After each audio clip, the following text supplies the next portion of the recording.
has taken over. Let's go. It's Ferrall. Coast to coast. Steaks, chicks, stacks. You and I are going to make a lot of money. It's Ferrall. Coast to coast.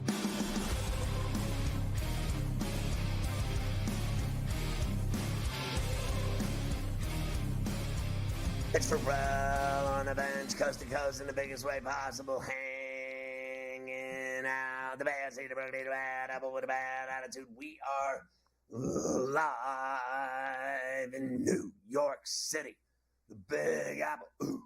People dressed in plastic bags to rent from traffic, some kind of fashion show, along with the Tutty and Tater King himself, the guru of golf, Carver High this afternoon, ladies. Mafia running it along with Luke. I am your father. A thirsty Thursday rundown. Look at this. A double shot with Morency this very hour. And then in the final hour, look who it is. Graham Crackers. Tim Graham in Buffalo. He works for The Athletic, but he's on the take for the Belo and the Bills accordingly. Plus, Adam Kaplan, our NFL insider, with another double shot Thursday and a dose of busted capping yo ass. Carver High, the fans clamor for that. We got a good one tonight at the Link where they have a stripper pole in the parking lot on the back of an F-150. Free brisket.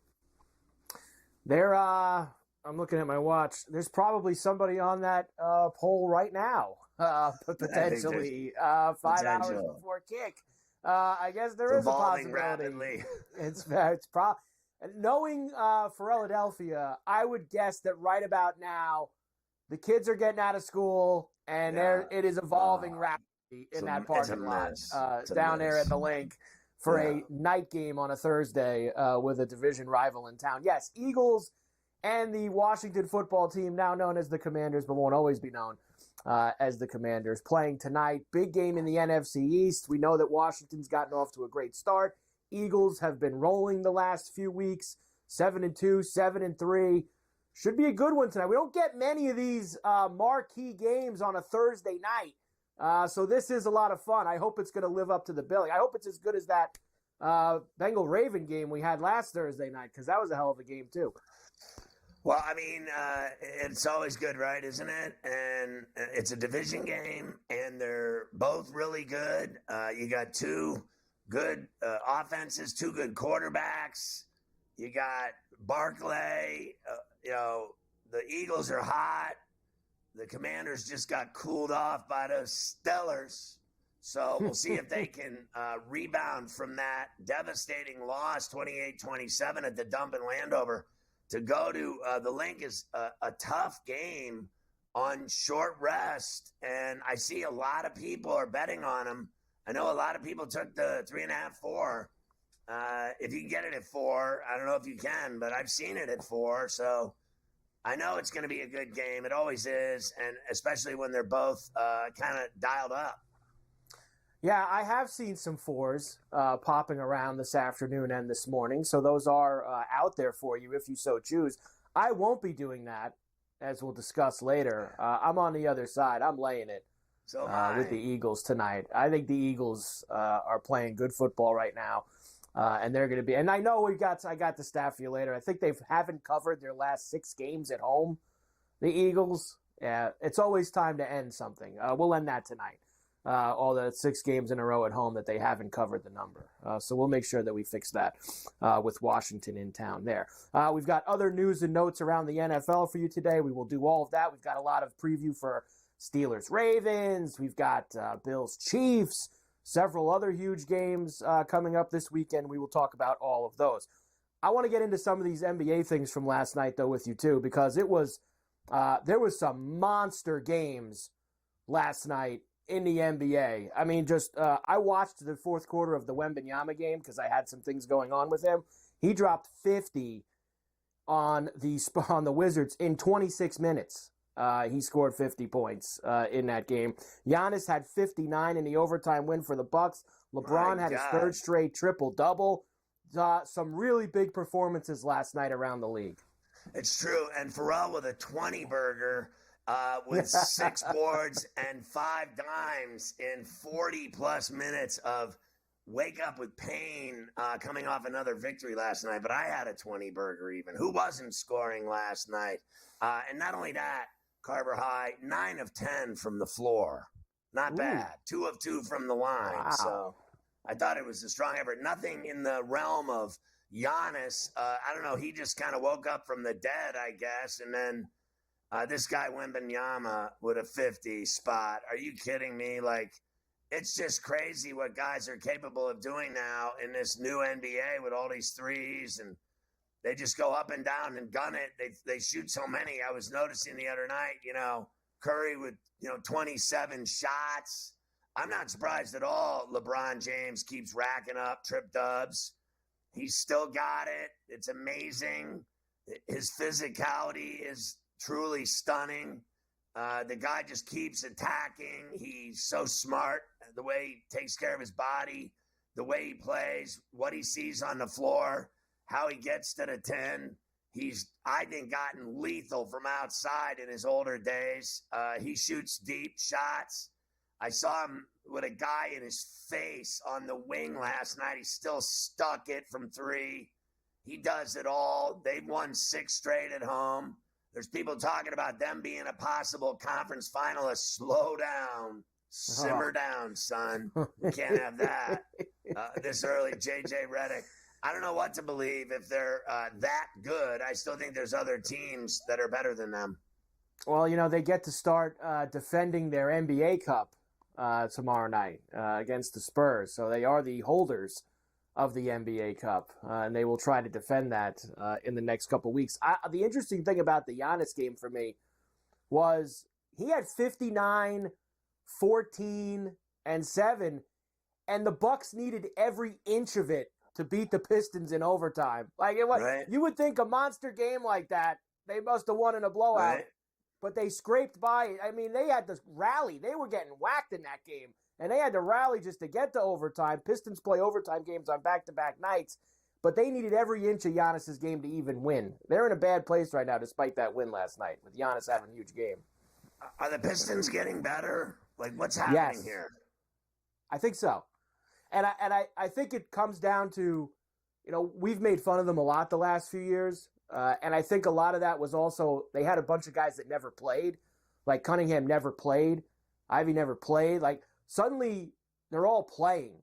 And it seems like when they actually are all healthy and on the floor, all these draft picks, these high draft picks that they've accumulated over the last few years, it's actually starting to get together a little bit. And they're playing much.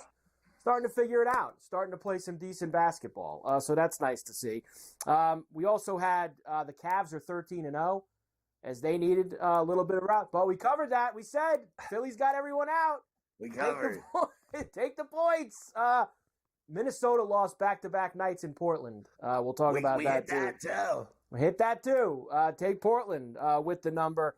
And the Knicks lost on Knicks had a huge night from Cat. And they lost because Brunson missed. I cannot believe that Brunson shot didn't go down either, by the way, at the end of that game. It certainly looked like it was good to go. So we have all the basketball. We have some college rack to do today. We covered with Memphis, too, against the Lakers. The Lakers won, but we covered that bet, too. Yes, we did. So we have all that. We have the golf in Bermuda with Justin Lauer, 6 under in the clubhouse with the lead. So everything's going on today. The Buttermaker in Bermuda. There it is. With all the wind. All the wind. It's blowing down there, out there in Bermuda, that's for sure. That'll make a man out of you.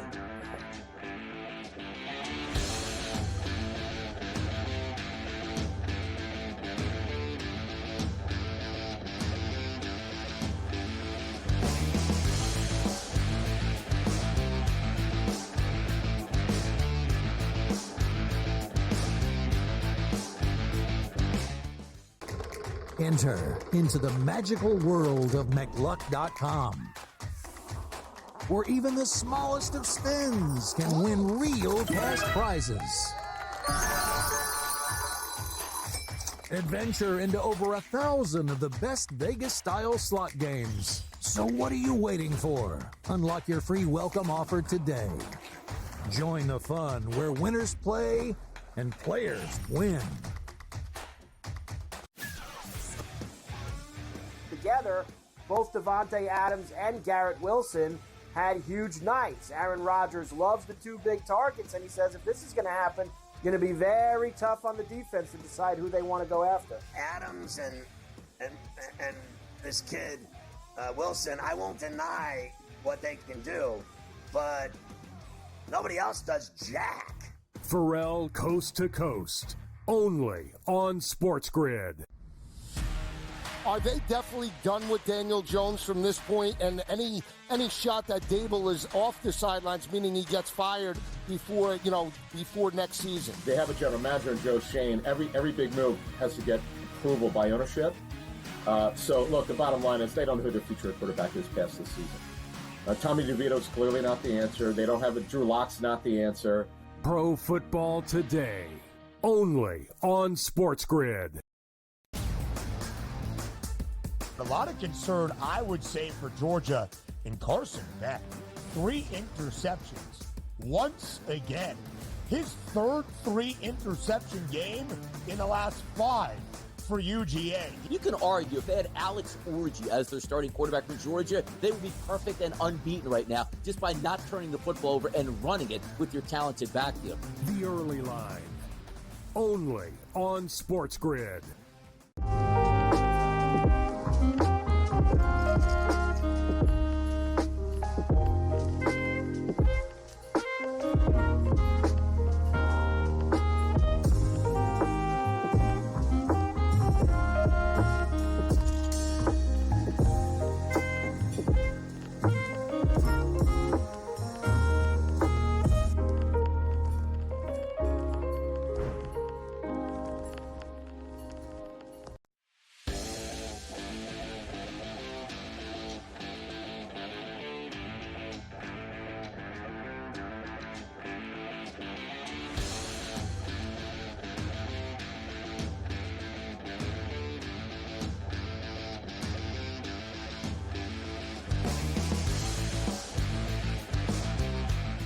Catch Sports Rage weeknights at 10 Eastern, 7 Pacific. You get Morency with a double shot on Coast to Coast every day. Thank God, from Vancouver. Couple of football games tonight. One of them at the Link with Washington and Philly in the pros, and then you got a college game with East Carolina playing in Tulsa. Yeah, I'm not going to lie to you, Scott. I haven't put a lot of thought into the East Carolina and Tulsa game, at least not yet.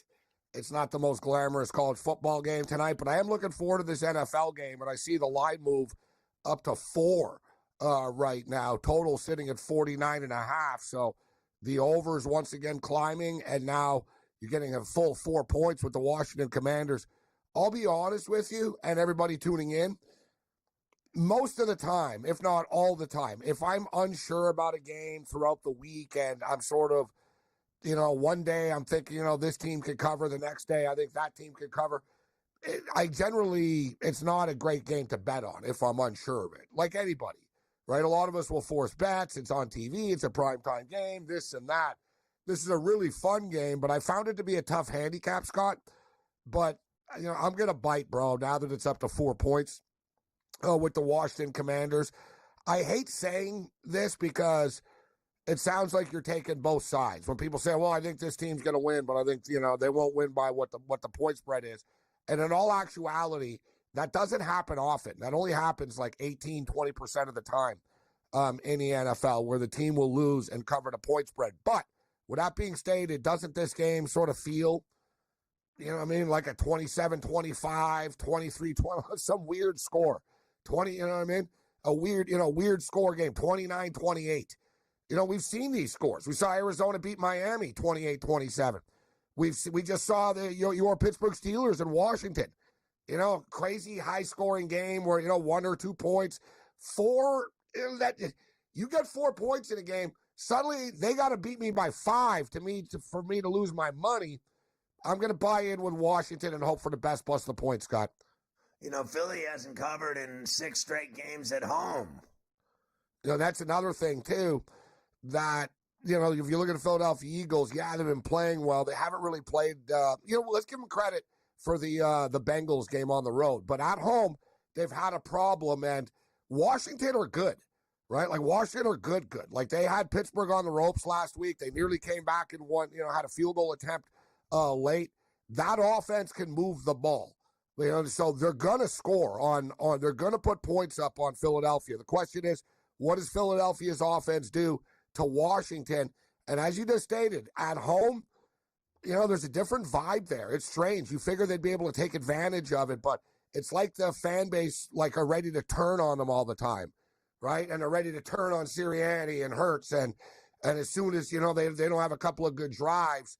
So I think this is another game, man, where, to me it's just sort of a toss-up. Whoever has the ball last wins type of game. So I'm gonna take the Commanders plus the points, but I wouldn't be surprised if the Eagles won by 2 or something. Yeah, Philly has the lead now in the East, and this would be huge for them if they win again, and then Washington could catch them with a win. This is massive as far as playoff implications and the division is concerned. Who would have thought? We all thought it was going to be a 2-team race, right? Like we thought it was going to be the Philadelphia Eagles and the Dallas Cowboys, right? Though. And before the year, it was almost like, man, there's no way that the Eagles don't win this division, because I think a lot of us saw the Cowboys' demise coming, and the Eagles kind of are who we thought they were. But who saw this with the Washington Commanders? Thing is that, it's a tough spot, and I saw an interesting number, guys, as far as Thursday Night Football is concerned. It's tough for the road teams on Thursday Night Football. It just is. Here's a number, guys, going back to 1991, Thursday Night Football. Thursday night favorites are 2 or more points, 149 and 115 against the spread. You got to be a really good team to go on the road and win on a short week, or the other team has to be bad. And I'll tell you what, guys, last week I know it was frustrating for Saquon Barkley prop players and touchdown backers, bettors and all that. But Sirianni did a nice job last week of taking the pedal off the metal against the Cowboys, knowing that, hey, we've got a short week coming up, and it's a divisional game. We're going to unleash Barkley, so look for Barkley to go off tonight. And with all that being stated, the Commanders were fighting for their life in their last game, right? It went right down to the wire. It was a wild football game. And, one thing that catches my eye, too, is remember when the Bears were like cruising along, guys. The Bears were like 5-2, 5-3, whatever the hell they were. They go into Washington. They're winning the game. They blow the lead. They lose on the Hail Mary. And then the wheels just completely have fallen off after, right? They haven't won since. So the wheels just fell off after. I wonder about Washington losing the way they did to Pittsburgh last week. I've seen this script before a lot, Scott. You lose a big heartbreaker like that, it can start a little bit of a slide for you. You know what I mean? It's not this, we'll see. Oh, do we flip the switch and bounce right back? We saw the Minnesota Vikings once they lost, right? They lost a couple of games. That's right. To get back on track. Sometimes when you lose, like everything's been going so good for Washington. Not a lot of adversity. Life is great. Yeah, we just lost to the Steelers. Yeah, now you're playing the Eagles. Suddenly you lose this game. Suddenly life's not so great anymore, and you got a losing streak going. I could kind of see that happening, but man, that 4, Scott, I'm lured in by the 4 points here. I'm a mark. So yeah, I actually said that earlier that and yesterday as well, that they could start losing after the Pittsburgh loss. You lose a close nail biter at home, then you go to the Link and lose. Next thing you know, you've dropped 2 in a row. And your whole season starts changing. Look at Buffalo, Scott. Yeah. Remember Buffalo? Same thing. Buffalo were cruising. They got they got punched in the mouth by the Baltimore Ravens. All right, how are they going to bounce back after? They were worse the next week against Houston. They were terrible. They came back late. They ended up losing the game, but losses can come in pairs and little bunches in a long 17 NFL game season.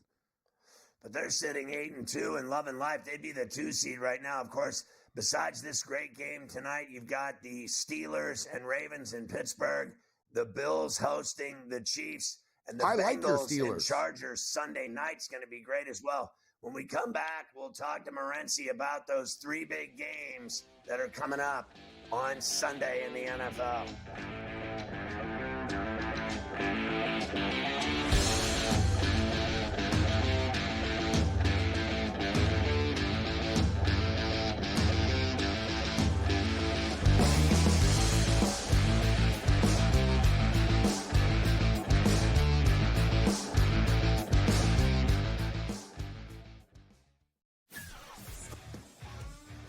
together, both Devontae Adams and Garrett Wilson had huge nights. Aaron Rodgers loves the two big targets, and he says if this is going to happen, it's going to be very tough on the defense to decide who they want to go after. Adams and this kid, Wilson, I won't deny what they can do, but nobody else does jack. Ferrall Coast to Coast, only on SportsGrid. Grandma Bear, who owns the football team, probably comes in, gives a little, oh, man, you're such a good little boy out there. Congratulations, the way you coach this football team. I'm never going to fire you. Fortunately, I missed you pinching your own cheek as I was looking down and did not know we were getting. Oh, Donnie, you got such a good show there with that guy named Ben. Like, that's what your grandma would do when you go see her on Thanksgiving or Christmas, The Early Line, only on SportsGrid. Anyone that's been to a sporting event, the atmosphere before a game, I think Game Time Decisions has that same exact atmosphere. This is our arena. This is what we do. There is going to be an energy to Game Time Decisions that you will feel night in and night out. The excitement you get when you lock your bets in, when you're figuring out what you want to do, we can zone in on the biggest games each night. I want this to be the place that people come to before the games start so they feel as ready as possible to lock in their cards. We are going to hit every single one of those markets that you need to know about. We're going to go through every single thing, and I've got a great team behind me that's going to help me get the job done. There is not going to be a better place, I promise you, than Game Time Decisions to get that new information, react to it, and be able to then bet accordingly. We will have everything at our disposal, and we will use that to our advantage. I'm Kevin Walsh. Tune into Game Time Decisions from 6 to 8 p.m. Eastern on SportsGrid.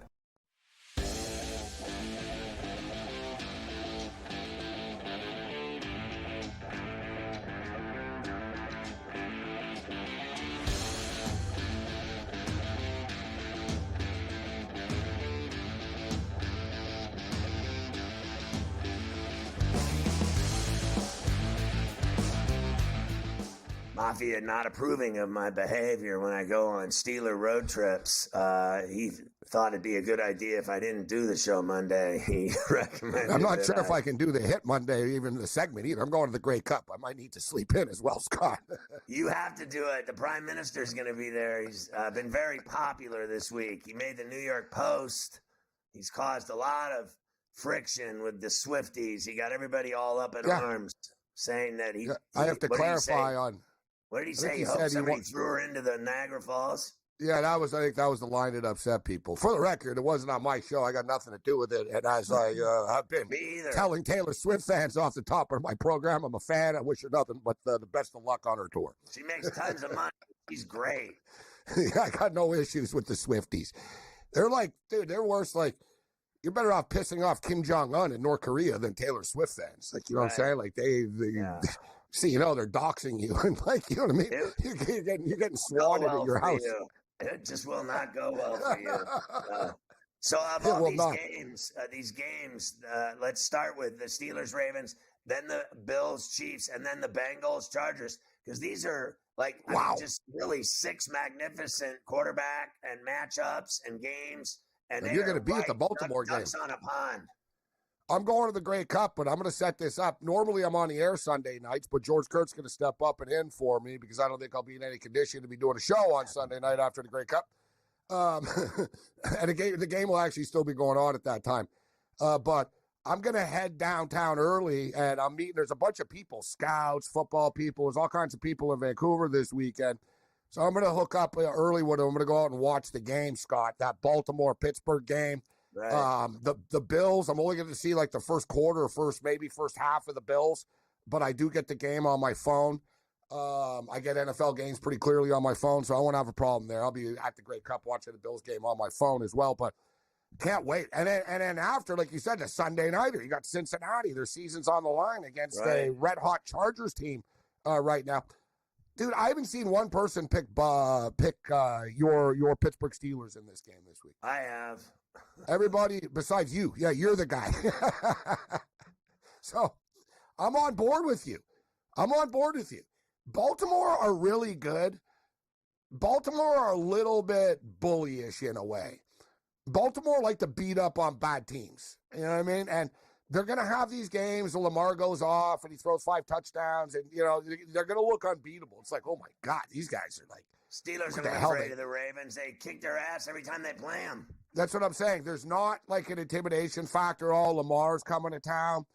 All right, you got Derrick Henry now, so it's Henry's first turn at this rivalry. That's going to be fun. But to me, Scott, the difference is the Pittsburgh Steelers offense with Russell Wilson and how aggressive and how well they're throwing the football. We all know that, listen, the Baltimore Ravens are a great team, and they are legitimate Super Bowl contenders. You got KC, Buffalo, and Baltimore in the AFC. But with all that being, and Pittsburgh's going to be right here. Pittsburgh can throw the ball, and Baltimore can't stop the pass, guys. They literally have the second worst pass defense in the National Football League. I think it's Only worse. the Jags are worse. And it's real. It's not. Sometimes stats are deceiving. It's like, they give up a lot of passing yards, but they're winning by 30 every week. Like in college, it's deceptive, some of the stats. This isn't deceptive. You can throw on the Baltimore Ravens. Now, you can't stop the Baltimore Ravens. I ain't saying that, right? But I'm saying you can throw on the Ravens, and you can put points up on the board. So I think Russell Wilson can get it done through the air. Give me the 3 points with the Steelers on their home field. I'm taking the Buffalo Bills to beat the Kansas City Chiefs. So give me the Buffalo Bills. And one thing we know, too, the Bills have beaten them 3 of the last 5 times they played. They beat them in the 3 regular season games, and they lost the 2 playoff games. So the Bills have shown they can beat the Chiefs in the regular season. Right. I think I would expect them to do it again on Sunday and give the Chiefs their first loss. And the Bengals-Chargers game, I'm having a tough time with, Scott. Chargers have the best defense in the NFL. Fewest points Yeah, they haven't allowed. given up. Can you believe that? Dude, they're going to be one of the first teams, ever since, the Bears or something in 86, bro, to give up 21 or less in the first 11 weeks of the season. It's like you don't score on these guys. Right. They shorten the game. They run the ball. They kill the clock, right? Harbaugh's playing Big Ten football in the NFL, and it's working right now. But if you'll notice, guys, they're starting to throw the ball a little bit more now with Herbert. They're starting to stretch the field a little bit more. I'm going to take the Chargers here. It doesn't seem like it's the Bengals here. Yeah, if the Bengals lose this game, They're that's done. it. That's it. Put a fork Season in. on the line for Cincinnati. All right, so Point I'll blank. see you tomorrow, and enjoy the games tonight, and then we'll figure out how we're going to survive this weekend.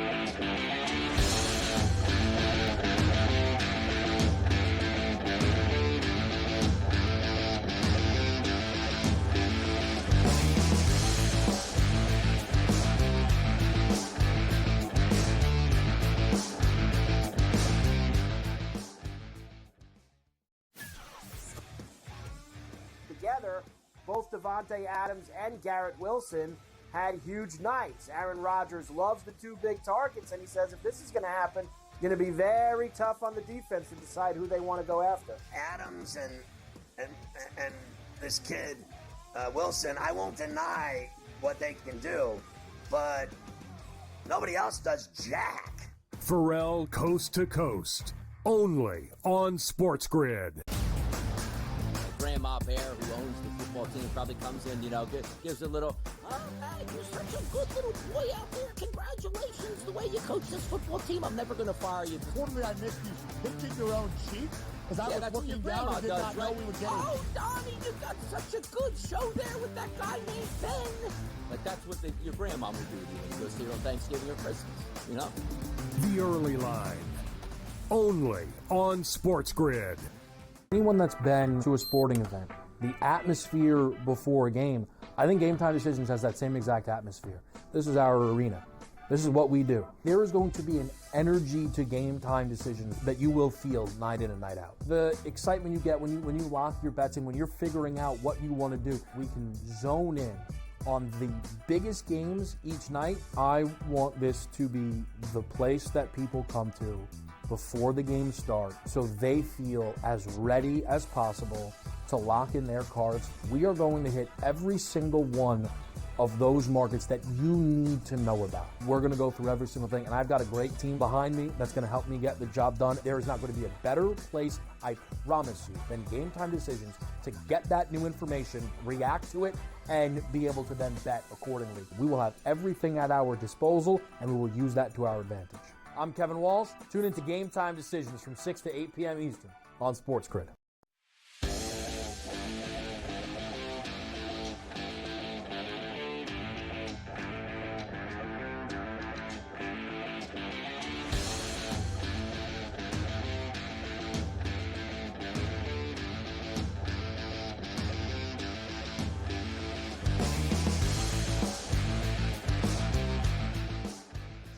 right, so we're going to dive into the NBA here. We were talking about it a little bit earlier, but what a night. And I was just saying, I know we'll talk about it when we get to the Lakers, but I've just been watching this guy. I watched the game last night, right? So I had a game late, and I got back late, and I was lit.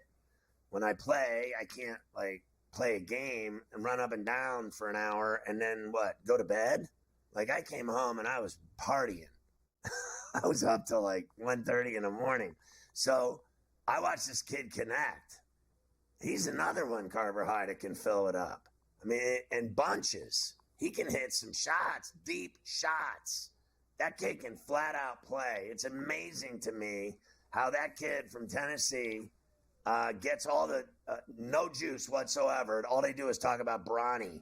Meanwhile, this kid's 10,000 times better than Bronny James. I mean, literally night and day. Night and day. Listen, Bronny just doesn't even. I mean, he just doesn't matter. It really doesn't. The plan that they have lined up for him is nonsense, really. But Connect is a player, and Connect absolutely is going to be a big hand in what the Lakers do, if they do anything this year and in years going forward. He could play, that's for sure. All right, let's roll through all this stuff, and we'll get the NBA from last night, because it's not only one NBA game tonight on the schedule. So let's get through this stuff that happened last night. What is happening there? That is a disaster. They got a lot. They've had full slates the last two nights. They got a full slate with these NBA Cup games tomorrow night. So they're light tonight. It's a light schedule. They don't have much going on in the association. That's weak. We'll start with Wemby. Spurs beat the Wizards 139-130. His personally best 50-point game, his first one. Here he is, the bucket. FanDuel Sportsnet San Antonio. Wembanyama, guarded by Kispert. Turns, shoots, and swishes for 50. He's not human. He's an alien. The alien. They call him the alien. He is an alien. I mean, listen to some of this stuff from last night. He's the fourth youngest player ever to score 50 points in a game. He scored the 50 points in 26 minutes on the floor, which was the fastest ever. It's the fastest 50 points has ever been scored in an NBA game, was in 26 minutes is when he did it. He's the tallest player in NBA history to hit 8 or more threes in a game. It's just unbelievable, some of the stuff that he did. Absolutely wild, Wembanyama. And me and you were just saying a week ago, when's this guy going to bust out? He's gotten out to a little bit of a slow start. When is it going to happen? He's had 2 really good games in a row, and obviously last night a career game. We were right. He hadn't done anything. And then finally he's come out of his shell and he's doing his thing. Bottom line is he's a stud. And he's a franchise-changing player.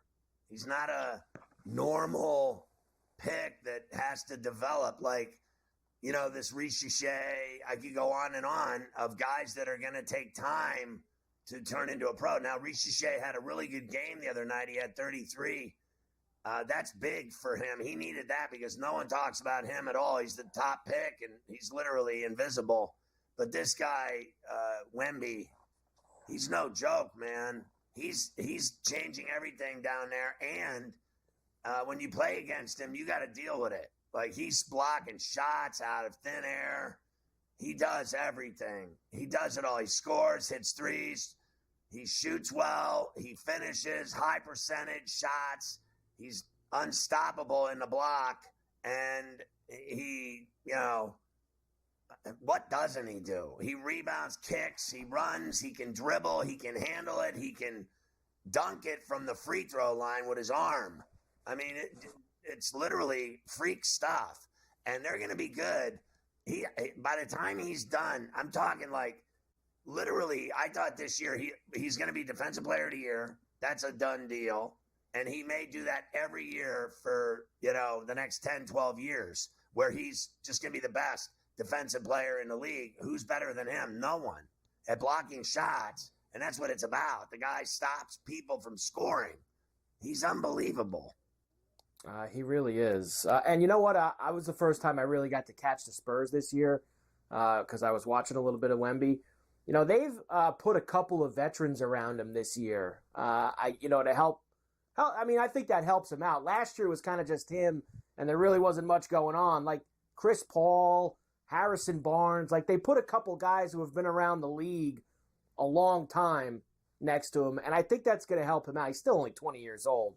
But to see some of the vets working around him, not going to be a bad thing for Wemby. Who would you rather watch? Would you rather watch him play, or would you rather watch Giannis play? And I'd rather watch Wemby. Wemby.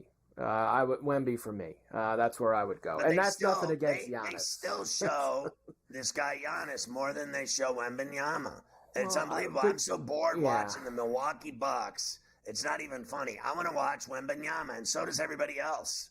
Yeah, and look, Giannis has been around a little bit longer. He's got more juice than him right now. He's won an MVP. He's won an NBA championship. You know, that's I think Giannis's biggest problem right now is the rest of his team sucks now. Like they ain't what they were a couple of years ago. What is his game? Like, he runs like a deer up the court, and he puts it in the 10. He dunks it or he lays it in. He's just a straight north-south player.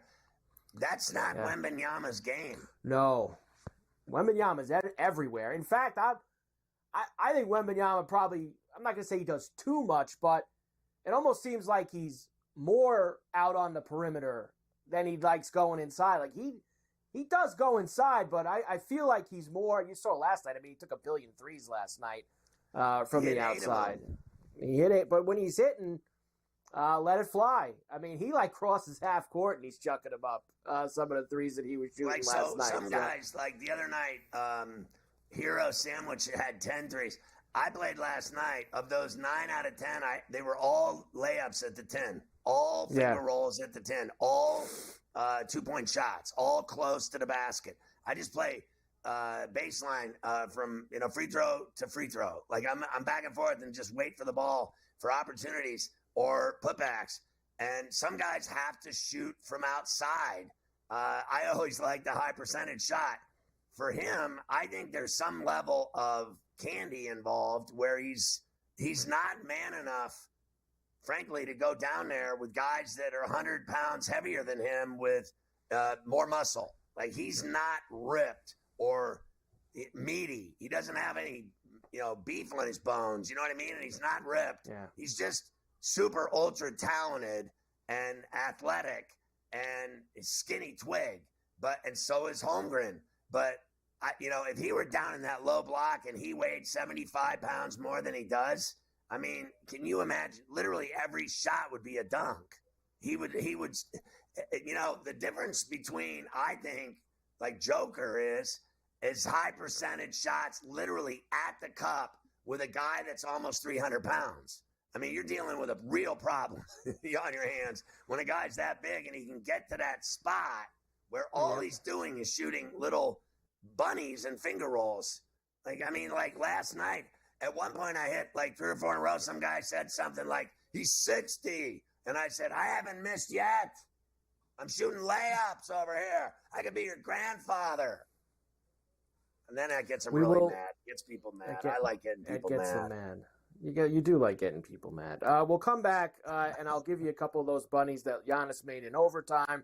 I've got some LeBron stuff for you. That shot by Brunson that didn't go in.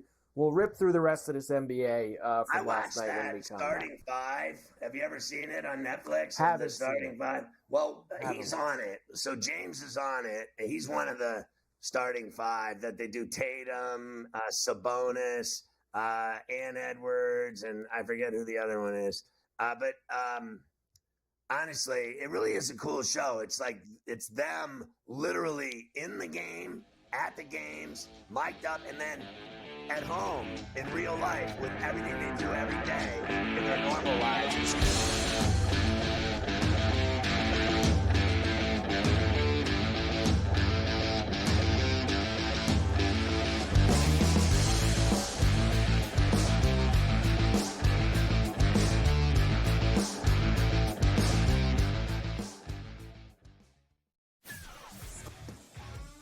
Together, both Devontae Adams and Garrett Wilson had huge nights. Aaron Rodgers loves the 2 big targets, and he says if this is going to happen, going to be very tough on the defense to decide who they want to go after. Adams and this kid Wilson, I won't deny what they can do, but nobody else does jack. Ferrall Coast to Coast, only on SportsGrid. Grandma Bear, who owns the football team, probably comes in, gives a little, oh, man, you're such a good little boy out there. Congratulations, the way you coach this football team. I'm never going to fire you. Quarterly, I missed you pinching your own cheek as I was looking down and did not know we were getting. Oh, Donnie, you got such a good show there with that guy named Ben. Like, that's what your grandma would do when you go see her on Thanksgiving or Christmas, The Early Line, only on SportsGrid. Anyone that's been to a sporting event, the atmosphere before a game, I think Game Time Decisions has that same exact atmosphere. This is our arena. This is what we do. There is going to be an energy to Game Time Decisions that you will feel night in and night out. The excitement you get when you lock your bets in, when you're figuring out what you want to do, we can zone in on the biggest games each night. I want this to be the place that people come to before the games start so they feel as ready as possible to lock in their cards. We are going to hit every single one of those markets that you need to know about. We're going to go through every single thing, and I've got a great team behind me that's going to help me get the job done. There is not going to be a better place, I promise you, than Game Time Decisions to get that new information, react to it, and be able to then bet accordingly. We will have everything at our disposal, and we will use that to our advantage. I'm Kevin Walsh. Tune into Game Time Decisions from 6 to 8 p.m. Eastern on SportsGrid.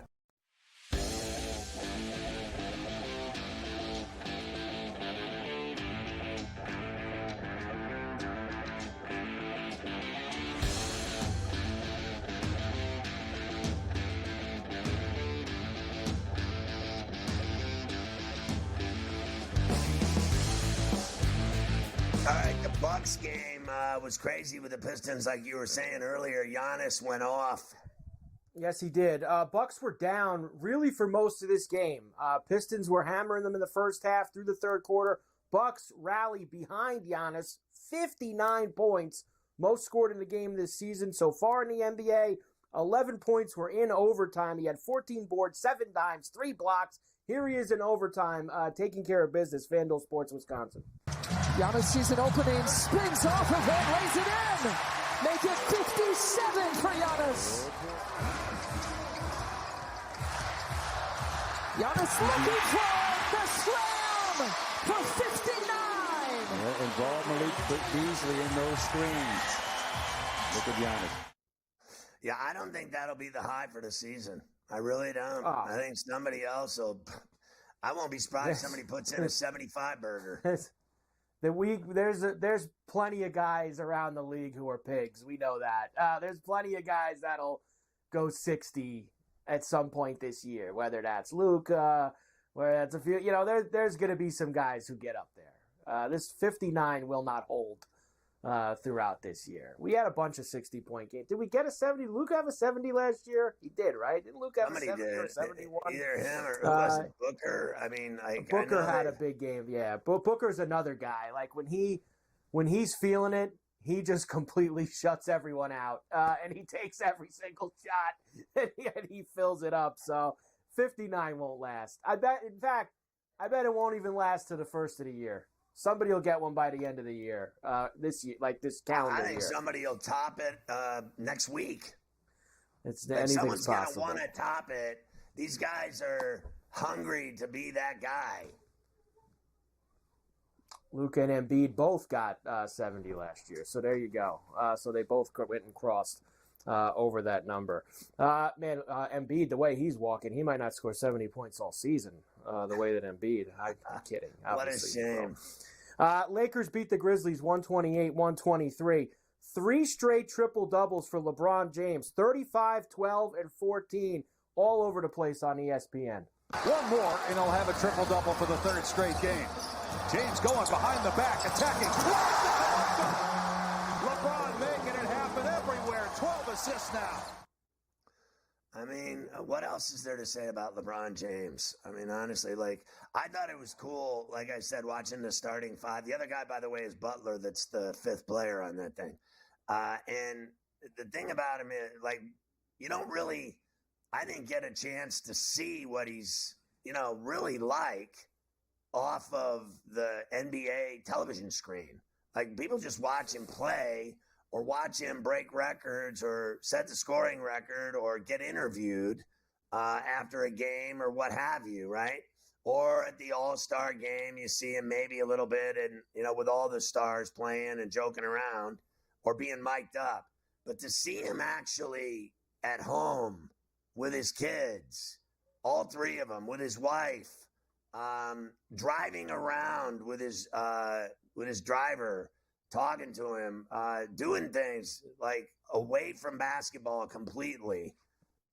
It's really cool. Like, you get to see who he really is, and he's not phony. I mean, he's straight up legit, and he is really gung-ho about being a husband and a father. Like, this guy reps his kids like nothing you've ever seen. He's like, his kids are really cool, and he's like proud of that fact. And they show him doing everything, like Christmas Day and eating and in the bedroom, on the sofa, sleeping, napping, chilling, joking around, playing around, drinking. They show him drinking, just pounding wine. They show him going to restaurants with his teammates, and then you get to know them. I think that piece is excellent. It's like a 10-part series. I think the second season is out now, too, of 5 new guys, and you get to know them like no other. Like, I had no idea. Like, I was a huge fan of Arvydas Sabonis, and to see him as an old man now and his son, what he's turned into in Sacramento as a player, and seeing him off the court, like what kind of husband and dad he is with kids, it'll blow your mind. That show will blow your mind. You should watch it. They've done a nice job with all of these shows now, really trying to get you to learn a little bit more about some of these guys, like you say, outside the game. And Netflix has done a real good job of it because they had that. They had the quarterback thing a couple years ago with Cousins and Mahomes. They did a similar thing, following them around at home and at the games. The golf with Full Swing. The golf show, the behind the scenes of those guys' lives, which are very luxurious, as we know. But the behind the scenes of those Butler's dad died, right? So you get to see him literally go through his dad's death. And then the other one was Ann Edwards. Like, he's on there. They show his wife's entire pregnancy. And then they literally take you in the delivery room when she's popping the baby out. You literally see this kid, and he has no idea how to be a dad, like this Anthony Edwards. He's completely naive about the whole thing. And he was like freaking out when he saw the placenta. The whole thing's crazy. You got to see it. And that's good that they balanced that, having one of the older stars in the game, if LeBron, who's been around forever, and then one of the youngest stars in the game, and how different their lives are off the court. It is something definitely to watch. Lakers are 6-0 at home, by the way, 1-4 on the road. But they've been good at the crypto so far this year. That's for sure. They've been getting it done at home. Bulls beat the Knicks 124-123. Same thing. Knicks were down this entire game. They crawled all the way back. And Brunson with a chance in the final seconds on MSG. Brunson looking to get free. They want Brunson gets it. 2 seconds to go. Brunson turns, puts it up for the win. It's off the rim. Looks like it was gonna fall through. How does that ball come? And the Knicks lose a heartbreaker. Clyde. Clyde. How's that not going? It was really unbelievable. And I know somebody that bet on the Bulls last night a lot of money and won that bet and was going crazy. I was with some dude that had a bunch of money on that Bulls game last night. I do have one other thing from that game. We'll come back and play it after the break, and that's Cat Towns, who had a huge night, 46-10, but he actually took the Ferrall route after the game when they asked him about it. Who cares? We lost. We'll hear from Cat when we come back. Yep.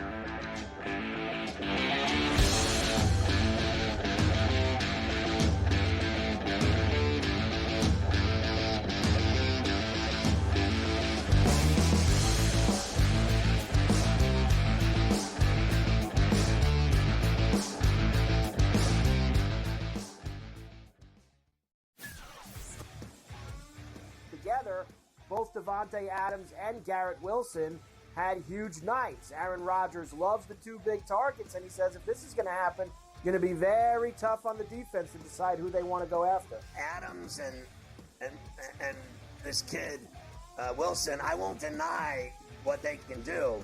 but nobody else does jack. Ferrall Coast to Coast, only on SportsGrid. Grandma Bear, who owns the football team, probably comes in, gives a little, oh, man, you're such a good little boy out there. Congratulations, the way you coach this football team. I'm never going to fire you. Quarterly, I missed you pinching your own cheek. Because I was looking down and did not know we were getting... Oh, Donnie, you got such a good show there with that guy named Ben. Like, that's what your grandma would do when you go see her on Thanksgiving or Christmas, The Early Line, only on SportsGrid. Anyone that's been to a sporting event, the atmosphere before a game, I think Game Time Decisions has that same exact atmosphere. This is our arena.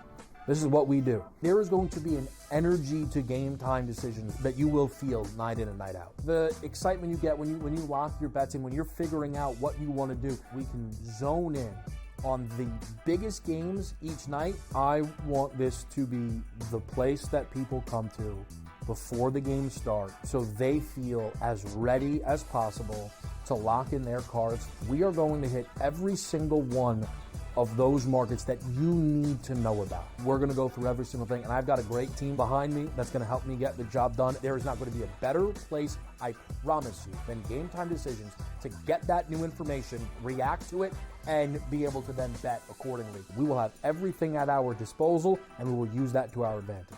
I'm Kevin Walsh. Tune into Game Time Decisions from 6 to 8 p.m. Eastern on SportsGrid.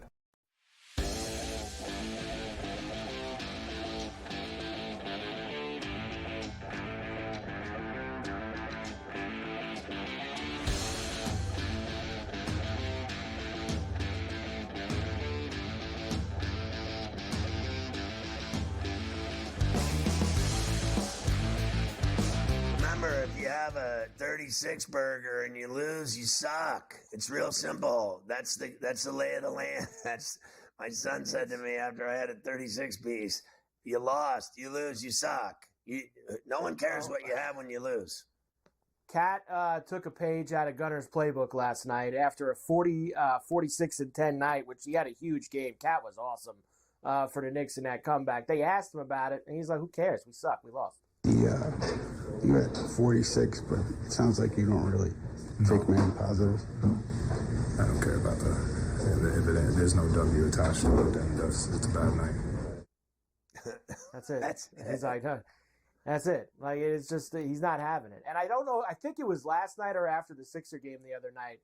They were doing the post game, and Cat went back out on the floor after the game and was working on free throws because he missed a couple during the game. And he was just, you could see him behind the guys doing the postgame out there by himself. And he was just shooting free throws in the arena while it was empty in and out. He works hard. Like, there was a lot of things that were said about Cat. Now that you're kind of seeing him, at least in this market, every day, I don't think a lot of those things are true. He plays hard on a nightly basis. Does he sometimes drift maybe outside, shoot too many threes? Sure. Like, he was outstanding in that loss last night, and he's been good all season so far for the Knicks. He's been a good player.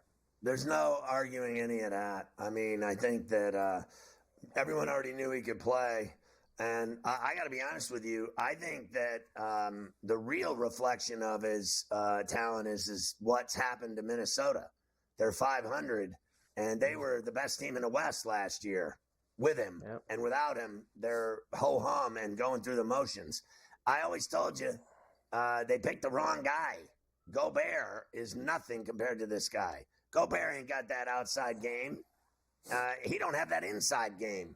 He has, I think, rebounding and blocking shots defensively, the edge, and that's it. They're not the same team without him. He's a great defensive player, Gobert, but he's a zero on the other side of the floor. Zero. He's a total zero on the other side of the floor. Well, I'd rather have a guy that puts it in the hall. They lost again last night, by the way, and I'll just skip around here. And DiVincenzo, he was 1 for 9 from 3 last night for the T-Wolves. He was hoisting him up, but he wasn't hitting anything for them in that game. He can be that guy. He can also be hot. So he's hot and cold. And really, to be honest, let's get real here. This was a trade, in my view, for the reason they threw him in, because Cat's better than both of them. So Randall was the trade. They wanted Right. Randall. They wanted a younger, more ripped, athletic version of Cat Towns, who many believe is lazy and fat and slow. And that, he can't get up and down the floor. But I think he's way more consistent and certainly more impactful than Randall ever was in New York. You'll see. It's going to come to fruition. I think that, Randall was here, and I don't deny Randall's got game. I like his game. Fair enough. But they never won Shaq with him. Nope. They did not. And he sometimes had like a little bit of this like Black Cloud Diner that followed him around too. Like he'd get on the mad at the fans. It just never worked. Cavs beat the Sixers last night. They didn't cover. Cavs are the sixth team in NBA history to start 13-0 on the season. So the Cavs keep racking up wins. They don't get the They don't get to transfer those in April and May. Those wins don't transfer over. Everybody starts 0-0. Magic beat the Pacers last night. They've played well the last few games without Banchero, getting themselves a few wins. Celtics beat the Nets. I tell you, I was obviously on last night and I was watching more of the Wemby game. The Nets were hanging with the Celtics again last night, and at some point in the second half, the Celtics were just like, yeah, all right, enough of this. And they blew the doors off them the last 15 minutes of that game and ended up beating them by 20. They just completely smashed them in the second half. Thunder beat the Pelicans. Rockets beat the Clippers. Portland, we mentioned. And the Kings beat the Suns by 23 last night in Sacramento. There is only one game tonight, which is Dallas and Utah. Dallas laying 8.5 on the road against the Jazz and Salt Lake Shakers. Yeah, I think that's a Dallas play for me. Seems like a Dallas play as well. The Jazz stink. They're really bad. So I don't mind going with the Mavs tonight. Tomorrow night, we'll do, of course, all the preview tomorrow. NBA Cup, lots of good games tomorrow night in the NBA. Loaded.